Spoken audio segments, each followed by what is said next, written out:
Ой, кыянатты кечирбеймин, кыянат кечирилгис күнөө деген аялдар чыгып атат. Бүгүн кээ бирлер менин эркегим, эрим менден жашыраак, менден сулуураак менен жүрүп кетти, кыянат кылган 30 жыл болду, унута элек да.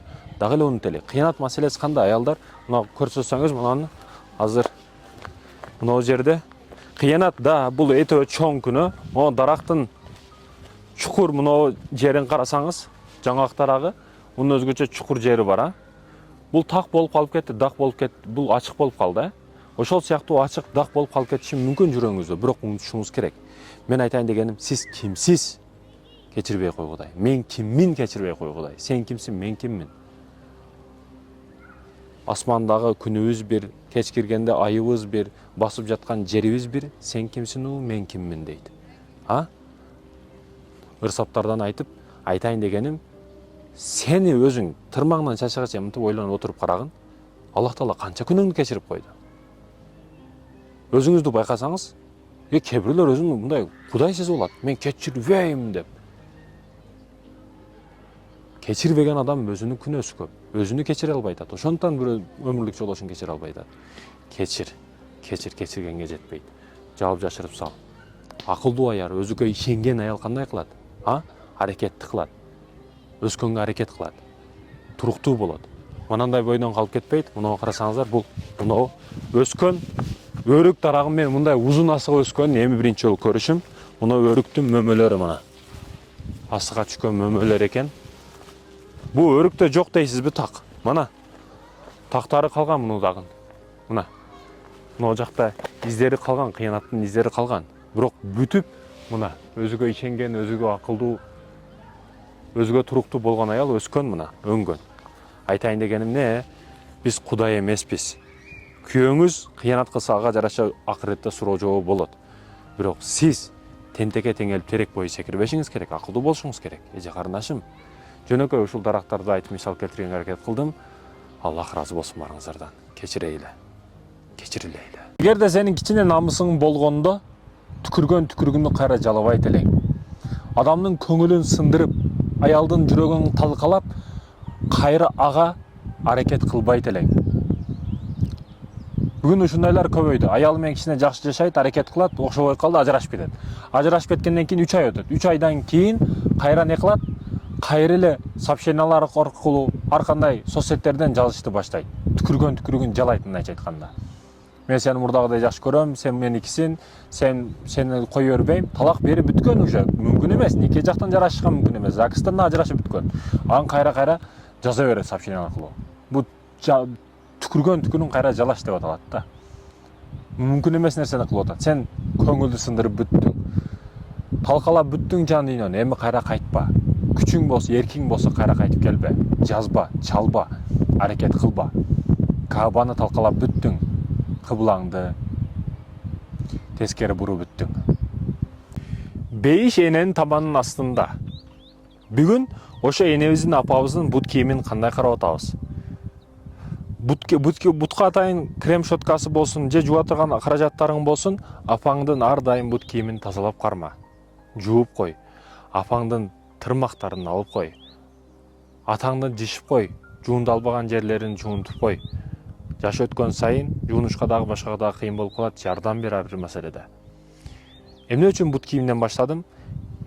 Ата эненин таманында бейиш. Бут кийимден башта деген. Ар бир жерде кирген чыккан жерде таза болсун бут кийими. Балам кылды дейт да. Ким тазалап койду? Балам тазалап койду деген бир башкача угулат. Ошондуктан мындай кооз жерлерде, бейиштей болгон сонун жерлерде бейиштей болгон энелерибиз тууралуу сүйлөнүп туура көрдүм. Акчасы жок эркектин үстүндө ырайымдуу аял турат да. Эриңиздин бай, күчтүү, эрктүү болушун кааласаңыз ырайым кылбашыңыз керек. Эриңизге ар дайым дух берип, аракет кыл, күч берип, сезимдериңиз менен, энергияңыз менен эриңиз дайым колдошуңуз керек, күч беришиңиз керек. Эч качан саат 3 болгондо аркага кайт болду деш туура эмес. Акчасыз болуп, кедей болуп калышына көп учурда аялдар себепчи болуп калат да. Бир нерседен кыйналып калса, кичине бирдеке болуп калса эле болду, токтот, башка ишиңди кыл, бул окшобойт экен дейт да. Жок. Саат түнкү 3 болгондо таң атышына 4-5, 2 саат эле калган болот да. Биз ошол времяда болду жештир бар жок деп бизнесинде башкасында аркага кайтып кетип калат да.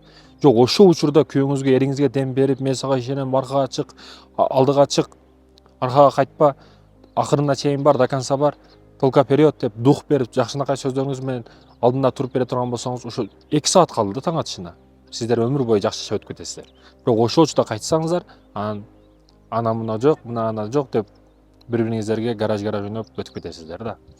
Айтайын дегеним, ырайымдуу болбоңуз. Ал көрбү, чолок айырмасы жок. Сиздин неге алды ал? Неге үйлөндү? Бактылуу кылыш керек. Багаммын деди, продукта менен камсыз кылам деди, кийим кече менен камсыз кылам деди. Кылыш керек. Аябаңыз эриңизди. Ырайым кылбаңыз. Күч бериңиз, дем бериңиз, дух бериңиз, ага мотивация болуңуз. Ошол учурда бардыгы жакшы болот. Бекерчи эркек эч качан сүйүлбөйт. Үйүңдө 2 ай жаткан ата-энең дагы кууп чыгат, тур жогол ишиңди кыл, тирүүлүгүңдү кыл, өзүңдүн келечегиңди кыл депчи. Чындыгында ушундай. Эркек киши качан сүйүлөт, качан сиз ошол сүйүшкө ылайыктуу себептерди кылып берсеңиз. Ошол үй салып бересиз, ошол подаркаларды бересиз, ошол гүлдөрдү бересиз аялыңызга жагыш үчүн. Ошол машинаны кылып бересиз, бардык шарттарды түзүп бересиз, аялыңыз сиз ошол берген нерселериңдин себептерин көрүп чыгып, сүйүүгө себептердин бири дагы ушул да. Башка себептерди айтышыңыз мүмкүн, мунусу да кансыз дагы сүйө берем, андай өлүп калам дегендер аз чыгат да. Жок, булар деле боло турган маселе. Бирок ошол себептердин эң чоңунун бирөөсү не? Себептер негизги маанилүү. Эркек киши бекерчи болбош керек, жалкоо болбош керек. Аракетти кылыш керек. Да, аял киши ошол эненин курсагынан баштап өзү көп уктайт, уйкучу болот. Кыз бала уйкучу болот негизи. Сулуу кыздар тем более уйкучу болот. Уйкучу кыздар көп. Акылдуу кыздар деле көп уктайт, мисалы үчүн. Айтайын дегеним не? Эркек киши аракетчил болуш керек. Кыздарга окшоп көп уктабаш керек. Себеби ошол эки карындаш же бир эжеси болсо ошолорду да карашка не? Эркек киши милдеттүү да. Ошондой экен. Эркек киши тынбайлы, аракетти кылайлы. Азыр жанды берип иштей турган үчүн, жыргап иштей турган, иш кыла турган үчүн баары жокто мүмкүнчүлүк бар. Сени коркуткан эч ким жок, сени үстүңөн басуулаган эч ким жок. Биз СССР учурунда эмеспиз, же Гитлердин кол астындагы эмеспиз. Ошондуктан аракетиңди кыл. Мусулман эркектерге эскертүү: аялыңызды макияж кылып, сулуу кылып, красотка кылып, жасантып көчөгө чыгартып коюш, кызганбай коюш бул даюстук деп аталат. Кээ бирөөлөр чыгып алып, мен тирүү экенмин, өлбөсөм болду, сени макияж кылам, жасантам, акчаны берем, бардыгына реклама кылам сени. Бүт дүйнө жүзүгө реклама кылып, мен көрүп аткан нерсени башкалар дагы көрсүн. Мен сени пайдаланып аткан телаңды алар дагы көрсүн, рахат алсын деген мааниде ардекелерди айтып атат. Бул таптакыр туура эмес. Мындан көрө өлгөнүм жакшы, мен сага акча беришим керек деп атат да, макияжга башка. Андан көрө өлүп калганың деле жакшы. Айтайын дегеним не? Ошол макияжы, салон красоты, башка маселелер булар болсун. Болбойт деген маселе жок. Сиз үчүн болсун. Көчө үчүн эмес, башка эркектер үчүн эмес. Эр жени туура тандашыбыз керек. Махаббат сүйүүнүн незия болбойт деген нерсе жок. Болгону адалынан болсун, шарият негизде болсо, бул нур үстүнө нур болот. Ошондо баары жакшы болот.